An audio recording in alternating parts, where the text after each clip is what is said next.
Ano ang magiging reaksyon mo at gagawin mo kapag nalaman mo na ang iyong anak na 8 years old ay isinilid sa loob ng isang sako at wala na itong buhay? Nakakaawa, grabe.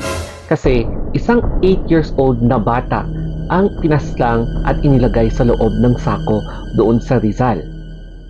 Agad namang kinontak ng mga otoridad yung mga posibleng magulang o kaya guardian ng batang pinaslang at inilagay sa loob ng sakong yan.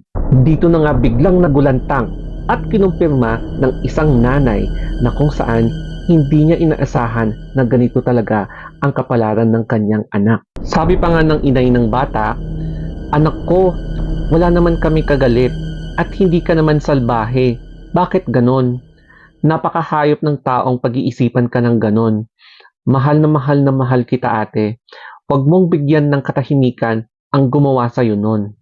Ilang